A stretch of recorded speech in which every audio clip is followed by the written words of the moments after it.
नमस्कार, आप देख रहे हैं आरजे टीवी 24। मैं हूं आपके साथ अभिषेक जाखड़। आज हमारी टीम पहुंची है बीकाना, जहां पे एक ऐसे आपको छात्र नेता से मिलाएंगे, एक ऐसे यूथ से मिलाएंगे जो युवाओं के लिए इंस्पिरेशन है। एक जहां भी आंदोलन होते हैं वहां पर वो छात्र नेता पहुंचता है। जहां भी छात्र की हकों की बात होती है वहां वो छात्र नेता आगे मिलता है। अगर किसी समाज की बात होती है तो वो छात्र नेता सबसे आगे मिलता है। आज उसी छात्र नेता से उनके सामने, आपके सामने आरजे 24 के मंच पे हम आपसे रूबरू करें। आज हमारे साथ हैं आरजे टीवी 24 के मंच पे राम निवास कोकना। नमस्कार सर, आपका स्वागत है। जी नमस्कार। और पहले मैं आपके इस चैनल आरजे 24 का धन्यवाद देता हूँ कि जब देश के अंदर चौथा स्तंभ कार्य मीडिया, उसकी महती आवश्यकता होती है किसी भी लोकतांत्रिक देश के अंदर, जिसमें मीडिया बेहद कमजोर दिख रहा है, उस समय में जो नौजवान है देश के वो अलग अलग अपनी भूमिका निभाने का काम करें। इसलिए आपका विशेष तौर पर आपके चैनल आरजे 24 का मैं धन्यवाद देता हूँ। जी सर, आज हम आपसे शुरुआत करते हैं आपके कैरियर की। आप गांव ढाणी से निकले और बीकानेर के अंदर आपने बड़ी कॉलेज के अंदर एडमिशन लिया। हम आपकी शुरुआत करते हैं वहां से। जी मैं बताना चाहता हूँ, मेरी पारिवारिक पृष्ठभूमि एक किसान परिवार से। मेरे पिताजी आज भी खेती करते हैं। शुरुआती शिक्षा मेरी गांव में हुई प्राथमिक, उसके बाद बीकानेर में स्कूल है, वहाँ मेरी उच्च स्तर की शिक्षा हुई। उसके बाद मैंने प्रथम वर्ष में एडमिशन लिया राजकीय डूंगर महाविद्यालय में। तब कोई मंशा नहीं थी कि यहाँ से छात्र संघ का चुनाव लड़े, लेकिन उस समय में साथ साथ नौकरी भी करता था। पेस्टिसाइड की कंपनी थी, उसमें नौकरी करता था। फिर धीरे धीरे जब कॉलेज में कभी कभार आना जाना होता था तो यहाँ स्टूडेंटों की दिक्कतें देखी। पास से गांव से लड़का आता है, बस का किराया लगाकर, उसके काम नहीं होते, वो परेशान होता है, उसको अनेकों तकलीफों में देखा। तब ये मंशा हुई कि ये जो तकलीफ है इनको दूर करने के लिए अपनी तरफ से कुछ प्रयास करना चाहिए। इस वजह से छात्र संघ का चुनाव लड़ने का सोचा। जी, आप गांव ढाणी से किसान परिवार से बिलोंग करते हो, तो आप हर एक माँ बाप का सपना होता है कि मेरा बेटा जब बड़ी कॉलेज में जाए, फिर कोई सरकारी अधिकारी अफसर बने और अच्छा नाम रोशन करे, परिवार का नाम रोशन करे, माँ बाप का नाम रोशन। क्या आपके भी घर वालों का सपना था ऐसा? बिल्कुल। खास तौर से मध्यम श्रेणी परिवार के अंदर परिवार की इच्छाएं होती है कि उनका बेटा कुछ कमाकर उनके परिवार की आजीविका चलाने में सहयोग करे। और मैं मेरे खुद के बारे में बताऊं तो जिस समय मैंने छात्र संघ का चुनाव लड़ा उस समय 25-30 हजार रुपए की मैं नौकरी करता था, और परिवार की भी इच्छा थी कि इस नौकरी से हमारी आजीविका आसानी से चल रही है। लेकिन जब स्टूडेंट की दिक्कत देखी, छात्र संघ का चुनाव लड़ने के बाद मैंने वो नौकरी छोड़ दी। और उस बात को आज 8 साल का समय गुजर गया। विद्यार्थियों का प्रेम भी मिला, जिसमें चाहे डूंगर महाविद्यालय से छात्र संघ उपाध्यक्ष का चुनाव की बात कर लें, चाहे 2017 के अंदर जो एनएसवी के चुनाव हुए संगठन के, उसके अंदर भी बीकानेर जिले के विद्यार्थियों का और खास तौर से डूंगर महाविद्यालय, जो मैं आज कहूँ कि आज मैं जो कुछ भी हूँ, मेरी छोटी मोटी जो भी पहचान है, उसका श्रेय मैं राजकीय डूंगर महाविद्यालय को देता हूँ। उनके विद्यार्थियों के प्रेम के चलते वो छात्र संगठन का चुनाव मैंने जीता। उसके बाद मेरा ये प्रयास रहा कि विद्यार्थियों ने जिस उम्मीद के साथ मुझे छात्र संघ का जिलाध्यक्ष बनाने का मौका दिया है, तो मैं उनकी उम्मीदों पर खरा उतरने का काम करूँ। आपका यहाँ तक का सफर कैसा रहा?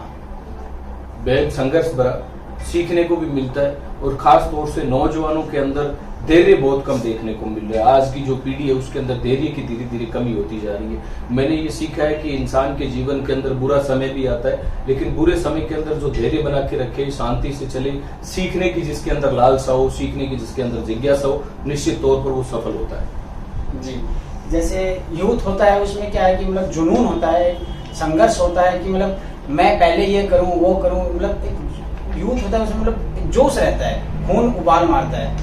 ऐसा ही कुछ एक सफर रहा आपका। लेकिन अब बात करते हैं छात्र हितों की। आपने लास्ट टाइम एक आंदोलन किया था छात्रों के लिए डूंगर कॉलेज में, वो कैसा रहा आपका? निश्चित तौर पर आंदोलनों की बात करें तो चोली दामन का साथ रहा है, खास तौर से मेरे जीवन के अंदर। 2014 से लेकर 2022 तक ऐसे कोई 3 महीने शायद ही गुजरे होंगे जिसके अंदर हमने कोई आंदोलन या बड़ा प्रदर्शन नहीं किया। मुझे लगता है इस 8 साल के दौर के अंदर 500 से ज्यादा हमने आंदोलन किए, प्रदर्शन किए, जिसमें विद्यार्थियों की जो मुख्य समस्याएं होती थी, उस आंदोलनों की बात करूं तो सबसे बड़ा पहला आंदोलन मेरे जीवन का था 2015 के अंदर, जब राजस्थान विश्वविद्यालय में विद्यार्थियों को भारतीय जनता पार्टी के शासनकाल में बड़ी बर्बरता पूर्वक पीटा गया, पशुओं की तरह पीटा गया। उसके विरोध में जहां अभी हम बैठ के ये इंटरव्यू ले रहे हैं, इसी जयपुर रोड के ऊपर डूंगर महाविद्यालय के आगे हमने प्रदर्शन किया, जिसमें मेरे ऊपर पुलिस वालों ने हमला एक सोची समझी रणनीति के तहत किया और कम से कम 100 लाठियां मैंने खाई। वह जेल के अंदर 7 दिन उस समय रहा मैं। पैर के ऊपर, पूरे शरीर के ऊपर ऐसा कोई जगह नहीं थी जहाँ चोट नहीं लगी हो, लेकिन पुलिस की लाठी आपको मजबूत करती है लड़ने के लिए। आपकी विद्यार्थियों के प्रति जो लड़ने की भावना है उसको और तेजी देने का काम करती है।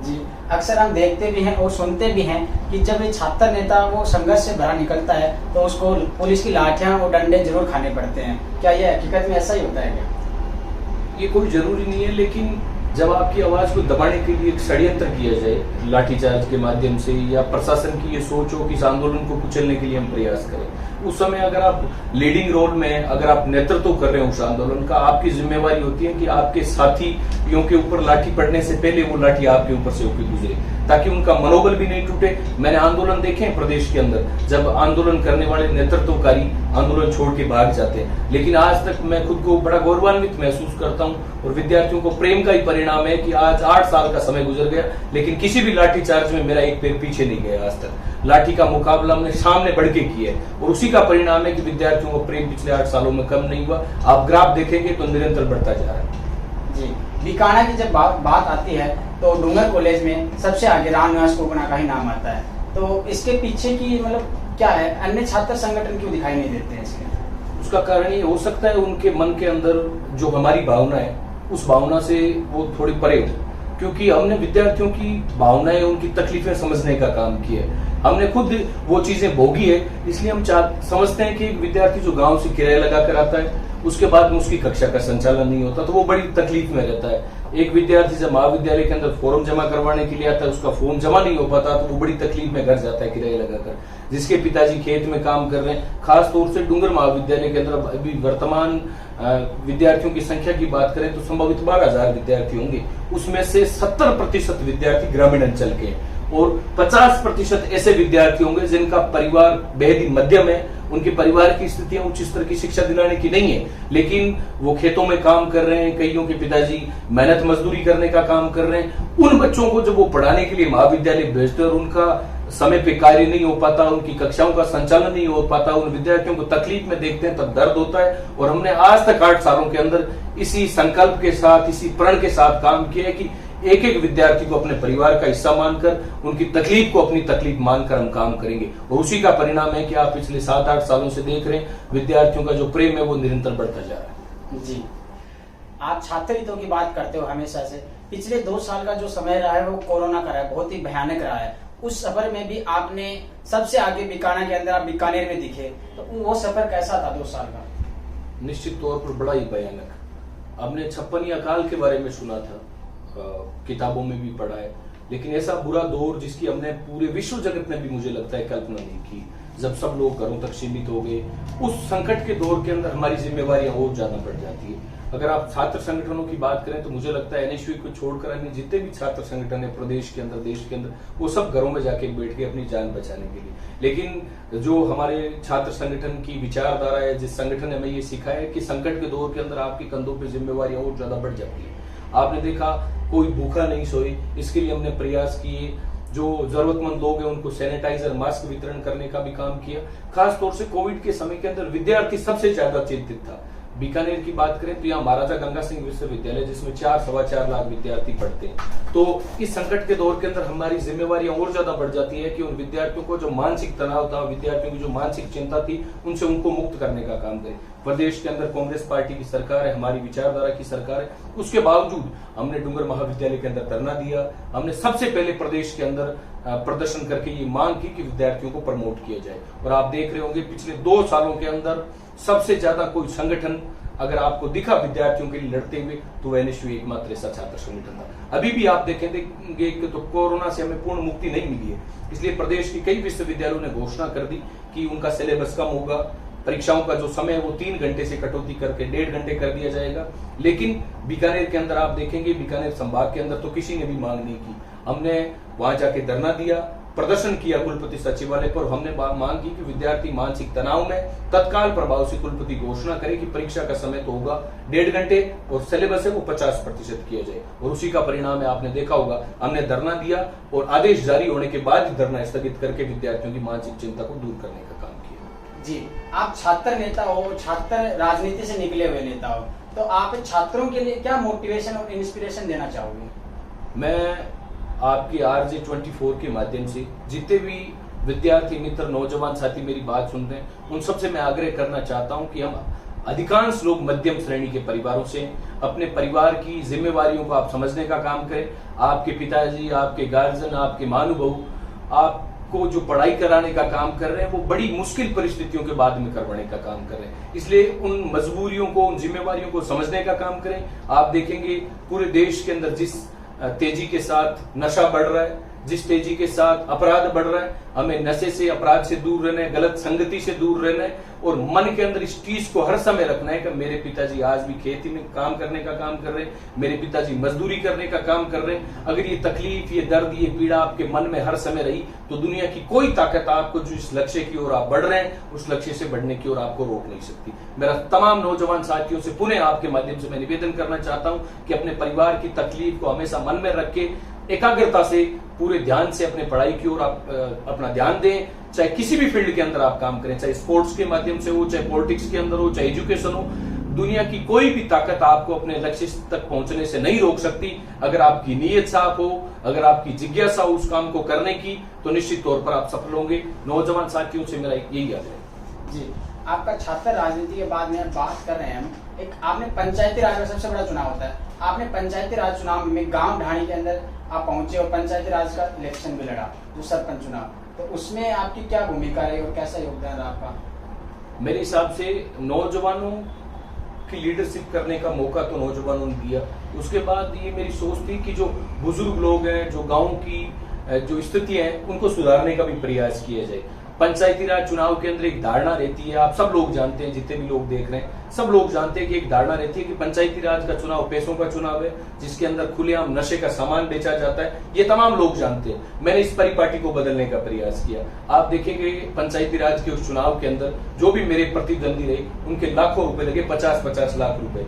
खुलेआम दारू की बोतलें बांटी जाती है, खुलेआम लोगों को खाने की सामग्री वितरित की जाती है, खुलेआम लोगों को चढ़ने के लिए गाड़ियां दी जाती है। मैंने पूरे राजस्थान के अंदर, हो सकता है परिणाम तो मेरे पक्ष में नहीं रहा हो, लेकिन पूरे प्रदेश के अंदर मैंने एक संदेश देने का काम किया कि बिना पैसे, बिना साधनों की व्यवस्था की भी आप पंचायती राज का चुनाव जीत सकते हैं। उस चुनाव के परिणाम की बात करें तो महज 104 वोटों का अंतर रहा, लेकिन बिना कोई पैसे, बिना दारू बांटे, बिना किसी को चाय पिलाए, बिना किसी व्यक्ति को साधन दिए, मैंने उस चुनाव को बेहद मजबूती के साथ लड़ा और महज 104 वोट दूर रहा और लोगों को ये संदेश देने का काम किया कि अगर आप काम करते हैं, आपकी नीयत अच्छी है, आपकी सोच अच्छी है, आपका लोगों के साथ जुड़ाव है, तो निश्चित तौर पर पैसा और संसाधन महत्व नहीं रखते। इसी सोच के साथ कि एक बदलाव वो पूरे प्रदेश के अंदर आप देख रहे होंगे, पंचायती राजों के चुनाव के अंदर अधिकांश पंचायतों के अंदर 50-50 लाख रुपए, 1 करोड़ रुपए लगते हैं। उसके बाद में हम उस पंचायत के विकास की उम्मीद अगर उस सरपंच से या सरपंच प्रतिनिधि से रखते हैं तो निश्चित तौर पर वो संभव नहीं है। मैंने उस परिपाटी को बदलने का प्रयास किया और निश्चित तौर पर लगभग मैं सफल भी हुआ और आज मेरी पंचायत के अंदर ये पूरा हर व्यक्ति, हर आदमी इस बात को जानता है कि चुनाव बिना पैसे संभव है और चुनाव के अंदर अगर आपकी नीयत अच्छी है, आपकी सेवा की भावना है, तो लोग निश्चित तौर पर आपकी मदद करते हैं। जी, ये सही है कि कोई भी चुनाव होता है उसमें अक्सर पैसे वाले लोग ही चुनाव लड़ते हैं और वो पैसे से दम पे अपने चुनाव लड़ जीत जाते हैं। लेकिन आज के समय में जो यूथ आगे आ रहा है, इससे लगता है कि आने वाले समय में ये धारणा भी टूटेगी और ये यूथ है जो आगे आके राजनीति में बहुत बड़ा कदम रखेगा। लेकिन हम आपसे आने वाले 2023 का चुनाव है, उसमें आपकी क्या भूमिका रहेगी? निश्चित तौर पर 2023 का चुनाव पूरे देश के अंदर एक महत्वपूर्ण संदेश देने वाला चुनाव है। खास तौर से राजस्थान के ऊपर पूरे देश की नजर होगी इस चुनाव के अंदर और जो संगठन, जो पार्टी जिम्मेवारी देगी, एक कार्यकर्ता की भूमिका के अंदर हमारा प्रयास रहेगा कि मजबूत लोग चुनकर आगे आए, जो किसान की, नौजवान की, शोषित की, पीड़ित की, विद्यार्थी की आवाज को बुलंद करने का काम करे और जो जिम्मेवारी पार्टी द्वारा, संगठन द्वारा मिलेगी, निश्चित तौर पर एक कार्यकर्ता होने के नाते उस जिम्मेवारी को पूरा करने का काम करेंगे। क्या रामराज कोपना भी इस चुनाव में भागीदारी देंगे? अभी विद्यार्थियों की लड़ाई लड़ने का काम कर रहे हैं, अभी बहुत बड़ा जीवन पड़ा है। मैं तो कह रहा हूं कि पॉलिटिक्स के अंदर, राजनीति के अंदर धैर्य बहुत महत्वपूर्ण है। अभी जिम्मेवारी विद्यार्थियों की लड़ाई लड़ने की है, उससे परे मैं कुछ नहीं सोच रहा हूं, लेकिन संगठन द्वारा जो भी जिम्मेवारी मिलेगी उसको पूरा करने का काम करें। जी, बहुत बहुत धन्यवाद रामराज जी, आपने हमें समय दिया इसके लिए। और सर आप एक चीज और बताइए, आखिरी सवाल है या फिर यूं कहें कि एक अंतिम छोर है, आप हमारे चैनल के माध्यम से प्रदेशवासियों को क्या संदेश देना चाहते हैं और आपके बीकाना को क्या संदेश देना चाहते हैं? बीकानेर की बात करें तो बीकानेर को आपके माध्यम से मैं बताना चाहता हूँ छोटी काशी कहा जाता है, जहाँ आए गए मेहमानों की मेहमान नवाजी के लिए बीकानेर जाना जाता है। शांति का, भाईचारे का यहाँ पर माहौल है, गंगा जमनी तहजीब है, यहाँ पर हर जाति हर धर्म के लोग रहते हैं। लेकिन आप शादियों के अंदर या किसी दुख के समय आप देखेंगे तो सभी जाति सभी धर्म के लोग आपस में मिलकर रहते हैं। तो मुझे बड़ा गर्व है कि मैं बीकानेर का निवासी हूँ, बीकानेर का बासिंदा हूँ। और मैं आपके माध्यम से जितने भी दर्शक देख रहे हैं उनसे एक निवेदन करना चाहता हूँ कि देश के अंदर मीडिया की जो हालत है वो बड़ी दयनीय है।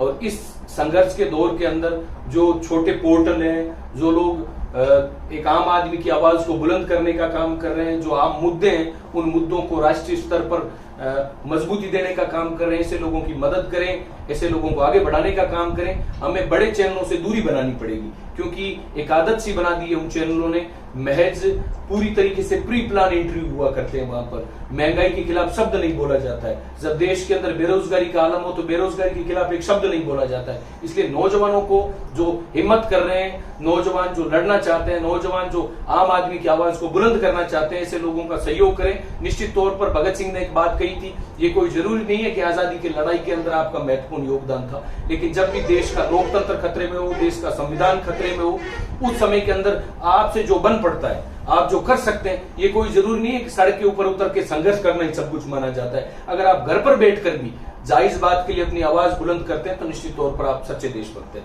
और मेरा सब लोगों से आपके माध्यम से पुनः निवेदन है कि RJ24 जैसे जितने भी चैनल हैं जो एक आम आदमी को आवाज को बुलंद करना चाहते हैं, एक नौजवान के मुद्दों को राष्ट्रीय स्तर पर पहचान दिलाना चाहते हैं, राष्ट्रीय स्तर पर बुलंद करना चाहते हैं, ऐसे लोगों की मदद करें, सहयोग करें, तभी जाकर ये बदलाव संभव है।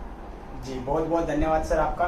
हम भी आपसे मांग करते हैं, आइए हमारे साथ मिलकर इस डिजिटल क्रांति को एक नए दौर में बदलें। और RJ24 फिर से आपके साथ एक नए मेहमान और नए युवा जोश के साथ में फिर से मिलेंगे RJ24 पे। जय हिंद, जय राजस्थान।